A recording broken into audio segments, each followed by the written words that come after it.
Saya katakan amin. Silakan duduk Bapak Ibu saudara yang diberkati Tuhan. Salam. Salam. Saudaraku yang diberkati Tuhan, ini adalah hari ketiga kita merayakan memperingati hari turunnya Roh Kudus atau hari Pentakosta. Bukan hari Pentakosta ya, hari Pentakosta. Hari Pentakosta pada hari yang ketiga. Dan saya mau bicara tentang 5 peranan Roh Kudus secara sederhana dalam hidup kita. 5 peranan Roh Kudus atau 5 dampak daripada Roh Kudus dalam hidup kita. Kisah Para Rasul pasal yang kedua. Kalau kemarin kita sudah bahas Kisah Rasul pasal 1, pasal yang kedua. Hari ini kita lanjut lagi ya dengan Kisah Para Rasul 2. Jadi selama 10 hari saya berharap saya bahas tentang Kisah Para Rasul. Nah, Kisah Para Rasul pasal 2 ayat 38 sampai ayat 47. Menyingkat waktu saya hanya baca ayat 2 ayat saja, yaitu ayat yang ke-38 dulu dan ayat yang ke-39. Peranan Roh Kudus, apa peranannya bagi gereja Tuhan atau bagi kita? Jawab Petrus kepada mereka, bertobatlah dan hendaklah apa? Kamu masing-masing memberi dirimu apa? Dibaptis dalam nama Yesus Kristus untuk apa? Pengampunan dosamu, maka kamu akan menerima apa? Karunia Roh Kudus. Perhatikan kata itu, karunia Roh Kudus. Sebab kemarin saya bilang kamulah janji itu, dan atau sebab bagi kamulah janji itu dan bagi anak-anakmu dan bagi yang masih jauh, yaitu sebanyak yang akan dipanggil oleh Tuhan Allah kita. Jadi karunia Roh Kudus diberikan, itu dikatakan ayat 39, sebab bagi kamulah janji itu. Jadi kita ini orang spesial yang Tuhan kasih kesempatan untuk mengalami kuat kuasa Roh Kudus. Yang setuju katakan amin. Nah saudara-saudaraku, namun pertanyaan saya sederhana. Kalau saudara lihat, kalau begitu apa peran Roh Kudus? Ya, kita bisa jelaskan banyak dari sisi teologis, dari sisi banyak hal. Tapi dari konteks pasal 2 dari Kisah Para Rasul ini, saya mendapati bagaimana dampak Roh Kudus begitu luar biasa untuk gereja mula-mula. Langsung saja pada poin pertama, apa peran Roh Kudus, apa dampak Roh Kudus bagi gereja Tuhan dan bagi kita tentunya. Yang pertama saudara-saudaraku, gereja atau jemaat mengalami pertumbuhan secara kuantitas, jumlah. Jadi saudara-saudara dari 12 jadi 120, nanti saudara lihat jadi berapa di ayat 41. Mari kita lihat ayat yang ke-41. Jadi peran Roh Kudus atau dampak daripada Roh Kudus dicurahkan adalah ayat yang ke-41 dari Kisah Para Rasul 2. Orang-orang yang menerima perkataannya itu memberi diri dibaptis. Pada hari itu jumlah mereka bertambah kira-kira berapa? 3.000, tak tanggung-tanggung saudara. Nah ini terjadi setelah Tuhan bilang sama mereka, naik ke loteng Yerusalem, tunggu di sana berdoa. Dan pasal 2 Tuhan mencurahkan Roh Kudusnya. Dan kita tahu bahwa dampak dari Roh Kudus bekerja dengan luar biasa. Pertama, ada pertumbuhan secara jumlah. Saudara-saudara lihat, orang-orang yang menerima perkataannya, perkataan siapa? Petrus, perkataan para murid yang menyampaikan firman Allah, itu memberi diri dibaptis. Pada hari itu jumlah mereka bertambah 3.000. Saudara-saudara, gereja kalau mau bertumbuh tidak ada cara lain. Dia tidak butuh pengkhotbah yang hebat, dia tidak butuh orang yang luar biasa, sekalipun kita perlu. Tetapi yang saya maksudkan adalah pengkhotbah sehebat apapun tanpa Roh Kudus bekerja di dalamnya, tidak ada dampak apa-apa. Petrus sejak mengalami perjumpaan dengan Roh Kudus di loteng Yerusalem, Alkitab bilang sekali dia sampaikan firman Allah, ribuan orang bertobat. Kalau saya mau supaya kalau gereja ini mau bertumbuh sederhana, mari kita cari Tuhan dan biarkan Roh Allah bekerja. Sebab pada waktu Roh Allah bekerja, Dia yang tarik orang-orang itu datang kepada kita. Amin. Baru 2 hari kita berdoa. Pagi tadi saya begitu kagum sama Tuhan karena saya bilang, Tuhan buktikan bahwa Tuhan bisa bawa begitu mudahnya orang datang pada gereja. Nah, pagi tadi ada sekitar berapa orang tadi pagi? 1, 2, 3, 4, 5, 6, sekitar 10 kan? 10 orang begitu atau 8 sampai 10 orang datang. Hanya gara-gara dia kebaktian, dia tinggal di situ, dan mereka bilang kami harus datang kebaktian di sini. Saya mau bilang saudara, pekerjaan Tuhan hanya bisa maju apabila ada Roh Allah bekerja. Roh Allah bisa bekerja kalau ada hati yang rindu Tuhan melawatnya. Kasih tepuk tangan untuk Tuhan Yesus. Haleluya. Jadi peran Roh Kudus, dampak daripada kegerakan daripada Roh Allah adalah yang pertama, gereja akan mengalami pertumbuhan secara kuantitas atau jumlah. Saudara-saudaraku yang diberkati Tuhan, kalau saudara baca atau saudara buka di saksi di internet, sekarang ada kegerakan besar-besaran di negara-negara Muslim. Turki salah satu yang sedang dilawat Tuhan. Kalau saya dengar salah satu YouTube, orang-orang agama seberang sedang meninggalkan iman mereka. Mereka bingung mau kemana. Dan saya percaya ini waktunya kegerakan Tuhan sedang terjadi. Lawatan Tuhan sedang terjadi. Dan yang menarik dikatakan, kita adalah orang-orang yang akan mendapatkan masa itu. Masa kegerakan besar, masa kebangunan rohani besar. Saya lihat di Facebook, semua orang memberitakan KKR di mana-mana, rote semua, ini di mana-mana. Saya pikir ini waktunya. Siapa yang menggerakkannya? Roh Allah yang hidup. Kasih tepuk tangan untuk Tuhan. Saudara-saudaraku yang diberkati. Yang kedua, apa dampak daripada kegerakan Roh Kudus atau pencurahan Roh Kudus bagi gereja, bagi kita? Yang kedua, gereja atau jemaat akan mengalami pertumbuhan secara kualitas. Jadi bukan hanya jumlah, tapi ada penambahan kualitas. Kualitas tidak bisa dikerjakan oleh seorang pengkhotbah bagus apapun. Kualitas rohani jemaat tidak bisa bertumbuh hanya karena sering-sering dengan firman Allah. Tapi menurut saya, kalau ada kuasa Tuhan, jemaat itu bukan hanya bertumbuh secara angka. Banyak gereja bisa bertumbuh secara angka, tetapi yang membuat yang lebih luar biasa, bila Roh Kudus bekerja, ada pertumbuhan kualitas. Karena itu mari kita berdoa supaya kuasa Tuhan bekerja sehingga menghasilkan jemaat Nasaret, jemaat gereja ini, jemaat yang bukan hanya bertumbuh secara angka, tapi benar-benar secara kualitas juga. Saudaraku yang diberkati Tuhan, mari kita lihat ayat 42 banding ayat 46. Mereka bertekun dalam pengajaran rasul-rasul, dalam persekutuan, dan mereka selalu berkumpul untuk memecahkan roti dan berdoa. Perhatikan kualitas jemaat mula-mula setelah kebangunan rohani, kegerakan Allah, Roh Kudus bekerja luar biasa. Ini yang terjadi. Pertama dikatakan ayat 42, mereka bertekun dalam pengajaran rasul-rasul. Kualitas pertama ditunjukkan dengan rasa cinta mereka pada pengajaran rasul, yaitu firman Allah. Tanda daripada sebuah kegerakan Allah yang sejati bukan hanya terjadi KKR, tapi tanda adalah orang-orang jemaat kita makin rindu, makin mengasihi firman dan ingin bertumbuh lewat firman. Ada amin. Dan mari kita berdoa supaya bukan hanya gereja ini, tapi seluruh gereja kita mengalami pertumbuhan secara kualitas, yaitu kita suka dengan firman Tuhan. Beberapa hari ini saya baca pasal 1 sampai pasal 2, saya masih menggali, mendapatkan berkat yang luar biasa. Dan bukan hanya itu, dikatakan dan dalam persekutuan. Ya, jadi mereka bertumbuh dalam kualitas di dalam bersekutu satu dengan yang lain. Tapi saya percaya bukan hanya mereka bertumbuh bersekutu dengan satu dengan yang lain, tapi mereka bertumbuh dengan persekutuan mereka dengan Tuhan, Sang Pemilik kehidupan yang memberikan Roh Kudus itu sendiri. Amin. Yang lain dikatakan dan mereka selalu berkumpul untuk memecahkan roti. Jadi kehidupan yang egois berubah menjadi kehidupan yang saling mempedulikan. Ini bentuk dari sebuah kegerakan Tuhan yang menghasilkan sebuah kualitas kehidupan orang gereja atau kita sekalian. Ada amin. Ketika Roh Allah bekerja, maka dia membangkitkan satu hati yang dikatakan selalu berkumpul untuk memecahkan roti, makan sama-sama. Bukankah ini sebuah pertumbuhan yang luar biasa? Lalu dikatakan dan berdoa.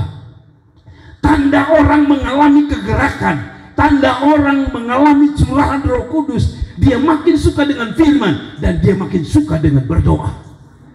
Sebab berdoa adalah sesuatu yang penting. Karena Roh Kudus, Allah sadar bahwa doa itu penting. Mengapa penting? Sampai Yesus yang disebut anak Allah saja berdoa. Kalau Yesus anak Allah berdoa, siapa saudara? Kita harus 2 kali lipat berdoa. Dan Alkitab berkata, waktu Roh Kudus bekerja di loteng Yerusalem, mereka yang mungkin tadi berdoa biasa-biasa, hari itu mereka mulai suka dengan doa, bangun kehidupan doa. Dan kita tahu, nanti kita lihat pada poin selanjutnya, Tuhan bekerja lebih mudah, lebih luar biasa. Kenapa berdoa penting? Karena hanya dengan doa kita dapat melakukan sesuatu yang saya selalu bilang. Ketika sesuatu itu sudah mentok, tidak bisa bikin apa-apa. Doa masih bisa melakukan satu langkah di depan apa yang kita sebut sebagai mentok. Pada waktu Hana sudah tidak bisa melahirkan karena Alkitab berkata Tuhan telah menutup kandungannya. Oleh doa dia bisa mengubah hati Tuhan. Jadi saudara-saudara, jangan pernah anggap remeh dengan doa. Doa selalu melakukan apa yang tidak bisa kita lakukan, dan doa bisa melakukannya. Ada amin. Nah saudara-saudara, kita cepat saja, saya tidak lama di sini. Ayat 46, pertumbuhan yang luar biasa juga terjadi dengan luar biasa, bukan hanya kualitas dalam doa, tapi ini. Dan mereka bertekun dengan sehati, berkumpul tiap-tiap hari dalam bait Allah. Pertumbuhan kualitas mereka juga ditandai dengan kerinduan untuk berjumpa dengan Tuhan. Alkitab bilang, dan dengan bertekun dan dengan sehati mereka berkumpul tiap-tiap hari. Tiap-tiap hari. Di mana? Di bait Allah. Roh Kudus tidak pernah bekerja dengan sia-sia. Roh Kudus bukan bekerja hanya untuk sebuah apa yang disebut oleh saya sebagai fenomena. Hari-hari ini gereja hanya puas di fenomena. Fenomena itu begini. Ketika ada orang berbahasa roh misalnya, ketika orang dijamah Tuhan dan sebagainya, orang puas hanya pada fenomena. Padahal tujuan akhir daripada Roh Kudus bukan fenomena. Wow, itu orang menangis luar biasa. Fenomena penting. Sebagai bukti itu kita bisa lihat bahwa Allah sedang bekerja. Tapi fenomena adalah bukan titik akhir. Titik akhir adalah orang makin rindu ketemu Tuhan. Yang setuju katakan amin. Dikatakan dengan bertekun dengan sehati mereka berkumpul tiap-tiap hari dalam bait Allah. Siapa yang bangun ini? Siapa yang bangkitkan kerinduan ini? Jawaban saya sederhana, Roh Kudus. Kalau kita mau lihat Tuhan bekerja di suami kita, istri kita, anak-anak kita, untuk bisa sungguh-sungguh dengan Tuhan, mari kita berdoa supaya lawatan Tuhan selalu terjadi di dalam kehidupan kita setiap hari. Amin. Nah, sudah, kita langsung poin selanjutnya. Yang ketiga, apa dampak Roh Kudus? Apa peran Roh Kudus bagi kita, bagi gerejanya, bagi jemaatnya? Yang ketiga, gereja atau jemaat kita akan mengalami apa yang saya sebut dengan lawatan kuasa Tuhan. Kita memang tidak cari mujizat, tetapi saya percaya bagian dari pekerjaan Roh Kudus bukan hanya menyadarkan orang dari dosa pada kebenaran, tapi dia juga melakukan kuasanya, yaitu mujizat dia kerjakan. Mari kita lihat ayatnya, ayat yang ke-42 dari pasal yang kedua. Maka ketakutanlah mereka semua, sedang rasul-rasul itu mengadakan banyak mujizat dan tanda-tanda. Saya masih percaya mujizat itu masih ada. Siapa yang percaya bahwa mujizat masih ada? Saya masih percaya mujizat masih ada. Nah, mujizat ini tidak bisa dikerjakan oleh seorang pendeta akbar, seorang pendeta besar apapun. Mujizat hanya bisa dikerjakan oleh Allah itu sendiri melalui Roh Kudus yang luar biasa. Ada amin. Saudara-saudara, saya melihat di YouTube karena saya dipanggil sebagai salah satu orang pendeta YouTuber. Tapi saya tertarik dengan bagaimana Allah lawat orang-orang Muslim. Dia berdoa kepada Allahnya, tapi yang lucu yang datang itu Yesus, dan Yesus menyembuhkan dia. Sudah cari judul ini. Dia berdoa kepada Allahnya untuk sembuh, tapi yang datang Yesus. Dari mana itu terjadi? Dari Roh Kudus. Dari mana Roh Kudus bekerja? Kan ada banyak orang-orang yang merindukan Tuhan melawat sebanyak mungkin orang. Saudara, Tuhan sedang bekerja di luar tembok-tembok ini. Kita berdoa di sini, tapi Tuhan akan kerja di luar tembok sana. Orang yang mungkin kita tidak kenal, satu waktu saya percaya dia akan bilang begini, di mana saya bisa belajar tentang Yesus? Di YouTube saya ada beberapa orang yang mengatakan begini, Pak, saya Muslim, Pak, bisa diberkati dengan video-video Bapak. Pak, saya diberkati, Pak, saya Muslim, tapi saya suka dengar. Saudara, dari mana? Roh Allah yang bekerja. Karena itu saudara-saudara, dia dibilang, maka ketakutan mereka, sedang rasul-rasul mengadakan banyak mujizat. Kalau saudara lihat, sebelum pencurahan Roh Kudus, selalu kalau ada orang sakit, Petrus dan teman-teman, guru tolong sembuhkan ini, guru tolong sembuhkan ini, guru tolong sembuhkan ini. Tapi setelah kegerakan di loteng Yerusalem, dia tidak panggil guru karena guru sudah pulang ke rumah Bapa, tapi dia mengadakannya dari mana? Ada kuasa Roh Allah yang bekerja. Ada amin. Saya punya kerinduan, walaupun sekali lagi mujizat bukan segala-galanya, tapi hari-hari ini orang juga butuh mujizat. Mengapa? Orang-orang yang sudah putus asa dengan penyakit, yang dokter sudah bilang tidak mungkin, siapa yang mau tolong mereka? Satu, Tuhan Allah. Dan menurut Alkitab, setelah Roh Allah dicurahkan, luar biasa mujizat terjadi. Mengapa kita disebut gereja karismatik? Gereja yang mempercayai bahwa Roh Allah masih bekerja dengan karunia-karunia-Nya. Nah, saudara harus berdoa supaya kita bukan hanya mengalami apa yang disebut sebagai janji Tuhan, tapi kita mengalami. Saya selalu bilang di hari pertama dari doa pencurahan Roh Kudus ini adalah hari memperingati pencurahan Roh Kudus. Memperingati penting, tapi mengalami jauh lebih penting. Memperingati penting, tapi mengalami jauh lebih penting. Ada amin. Saudara, kita langsung saja pada poin yang keempat. Apa dampak, apa peranan Roh Kudus? Kita lihat Roh Kudus bekerja luar biasa. Pasal 2 dari ayat Kisah Para Rasul ayat 44 sampai 45. Saya beri poin yang keempat adalah gereja jemaat mengalami pertumbuhan dalam hal kasih, saling mengasihi. Saudara lihat ini. Dan semua orang dalam ayat 44, dan semua orang yang telah menjadi percaya tetap bersatu dalam kepunyaan mereka adalah kepunyaan bersama. Tadi satu dan satu egois, tapi setelah Roh Allah bekerja di loteng Yerusalem terjadi perubahan. Lu punya, beta punya. Nah, ini seringkali orang bilang kekristenan itu komunis, karena komunis punya ajaran adalah lu punya, beta punya. Tapi beda ya, beda konteks ya. Ini karena gereja mula-mula, maka pada waktu itu mereka mendapatkan penindasan yang luar biasa. Dan tidak ada orang lain selain mereka saudara seiman yang harus saling menolong. Jadi Roh Allah kerja supaya mereka saling membantu satu dengan yang lain. Beda dengan sekarang kita menjadi, kalau boleh saya bilang, kita menjadi mayoritas seluruh dunia. Tapi pada waktu itu mereka minoritas. Yang bisa tolong mereka hanya saudara seiman. Ini dibangkitkan, ini terjadi setelah tadi saya bilang pencurahan Roh Kudus. Nah, ayat 45 bilang begini. Dan selalu ada dari mereka yang menjual harta miliknya, lalu membagi-bagikan kepada semua orang sesuai dengan keperluan masing-masing. Itu sebabnya Ananias dan Safira begitu. Mereka jual, habis itu mereka tarik sedikit punya mereka. Pada zaman itu ada, pada waktu gereja mula-mula, rasa punya untuk pribadi itu tidak ada. Tapi yang mereka punya adalah Roh Kudus menjamah mereka, sehingga mereka satu dengan yang lain saling peduli.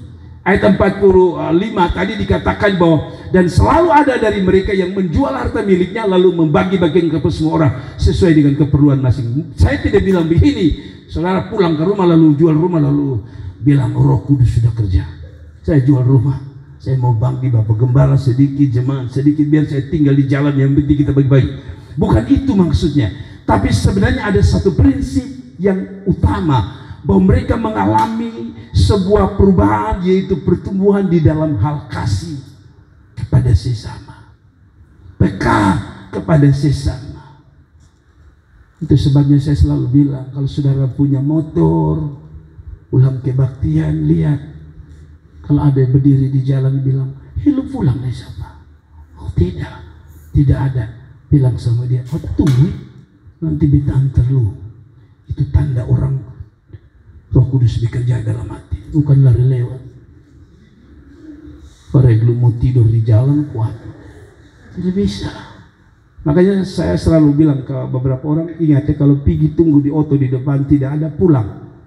Saya akan usahakan anak-anak muda harus atur, kalian pulang. Dan setuju katakan amin. Bapak Gembala, sebenarnya saya juga punya hati begitu, dia terlalu bikin sakit hati beta. Dia terlalu bikin beta luka. Dia salah satu orang yang menjaga orang pun jodoh. Setelah kembali pada tadi dikatakan apa? Dia mengalami apa? Pertumbuhan dalam hal kasih. Saudaraku, saya percaya, saya kenal beberapa saudara jemaat ini yang saya tahu dengan diam-diam saudara berbuat sesuatu untuk jemaat yang lain. Saya berdoa supaya saudara selalu Tuhan kasih hal yang sama. Kasih tepuk tangan untuk Tuhan Yesus.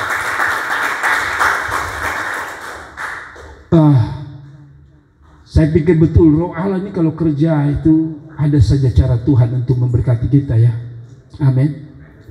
Orang itu jiwa langsung digerakkan Tuhan kasih berkat. Tadi pagi setelah mereka datang dari Timor Leste duduk-duduk,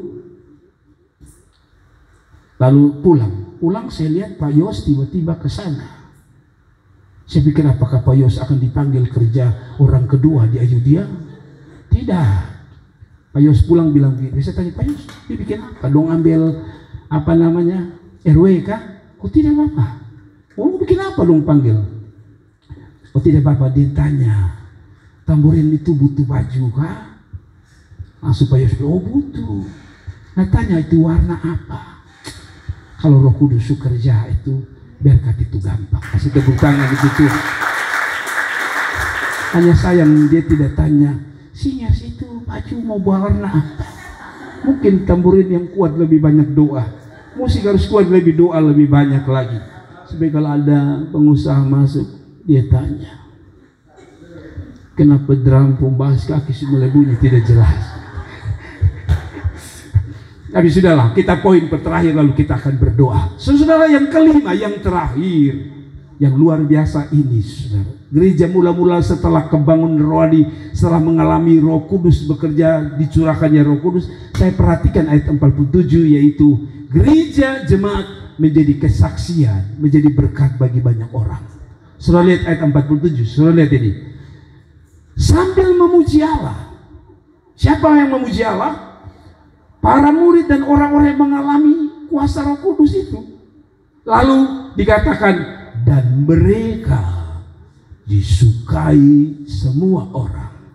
Dan tiap hari Tuhan menambah jumlah mereka dengan orang-orang yang diselamatkan. Jadi kalau kita bikin bahasa terbaliknya begini. Bagaimana Tuhan bisa tambahkan orang yang dikatakan dan setiap hari saya berdoa supaya kalau bisa tiap hari ada yang telepon Bapak Gembala, saya mau gabung dan bergereja dan bertumbuh di tempat Bapak. Dan tiap hari Tuhan menambah jumlah mereka dengan orang yang diselamatkan. Mengapa? Satu pasti pekerjaan Roh Kudus. Tapi yang paling menarik kalau saudara mundur ke ayat 47a dikatakan sambil memuji Allah dan mereka disukai semua orang. Berarti mereka jadi berkat. Orang yang mengalami Roh Kudus harus jadi berkat. Jadi berkat tidak selamanya uang. Ada amin. Waktu kita ada di jalan, kita tolong orang akan tanya, ini siapa nih? Gereja di mana? Kebaktian di persekutuan doa mana? Maka saya percaya orang akan datang pada Tuhan. Ada amin. Jadi tanda terakhir atau peran Roh Kudus adalah membuat orang-orang semakin efisien menjadi saksi bagi Kristus, bagi kerajaan Allah. Amin. Setiap kita dituntut untuk menjadi saksi bagi banyak orang. Nah, bicara tentang semua orang suka ini, saudara jangan terjemahkan bahwa kalau jadi orang yang dilawat Roh Kudus pasti semua orang suka. Itu dalam konteks dulu. Dalam konteks apa? Dalam konteks mereka suka dengan kehidupan yang sesuai firman. Anda tidak bisa paksa semua orang menyukai Anda. Ada orang yang saudara sudah buat baik sekalipun dia tetap menilai Anda sebagai orang buruk. Itu tidak bisa disangkali. Tapi maksudnya adalah kehidupan mereka ini adalah kehidupan yang benar-benar jadi berkat. Ada amin. Ada amin. Saya harus jujur sama saudara. Sebagai hamba Tuhan, saya masih cukup bergumul dengan kata ini. Khusus ketika kita di jalan. Aduh, itu tantangan berat untuk saya. Kita harus berdoa supaya Tuhan beri kami kesabaran, gitu kan? Di jalan itu motor, dia lari, tiba-tiba kita pun jemaat ada. Lari, dia pikir dia pun nenek moyang pun jalan. Dia mau belok kemana saja, terserah dia. Jadi ada jemaat kami lari pelan. Tapi karena dia datang dari sana, dia mau beli sayur. Gara-gara mau beli sayur, dia langsung potong di depannya. Sudah bisa bayangkan. Lalu jemaat saya jungkir balik. Ini tantangan untuk kita. Ada yang bangun bilang, Tuhan memberkatimu. Jarang-jarang kita begitu. Uang ngajar mati lebih baik. Itu satu tantangan untuk saya sebagai seorang hamba Tuhan. Saya kadang-kadang Tuhan, belum ibu-ibu, sen kanan belok kiri. The power of mak-mak. Tidak ada yang bisa lawan, saudara. Saya pikir itu betul ya. Saya sudah coba berapa kali jalan-jalan, selalu saya ketemu. Saya bilang pasti ibu-ibu. Kalau dia pakai jaket pasti ibu-ibu. Ketika saya lewat, pantas ibu-ibu. Sen kanan belok kiri itu luar biasa. Atau sen kiri belok kanan. Nanti saudara hampir tabrak dia marah balik saudara. Dan ini tantangan kita, betul tidak? Ya, satu waktu saya pernah bersaksi di sini ya. Saya pung rumah itu kalau saudara pergi itu ada ban mobil. Mungkin pasti orang bilang gini, pendeta apa kok dia pung muka rumah taruh ban? Hei, lalu orang yang pagar besi bagaimana? Saya ban. Lu pagar besi itu sembarang saja. Tapi saya bikin itu ada alasannya. Pertama, setiap tahun musim hujan saya harus keluarkan uang banyak untuk itu sepotong semen karena hujan dia masuk air banyak. Jadi saya harus buat tiap tahun saya buat. Lalu dua alasan. Satu, kalau dia sering naik mobil-mobil besar, truk itu dia kalau antre terus hancur. Dan dia tidak pernah bilang sama saya, Bapak kalau dia hancur, dia sumbang. Tidak ada.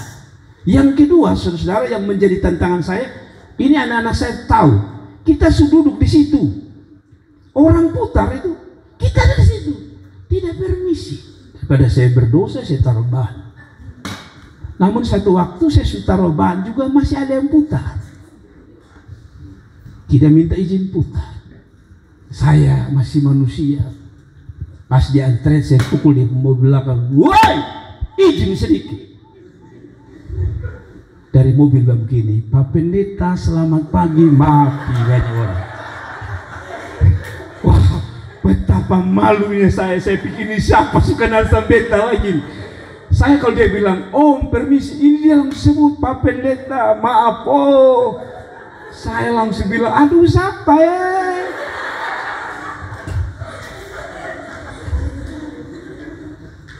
Dia turun, ternyata itu sepupunya istri saya.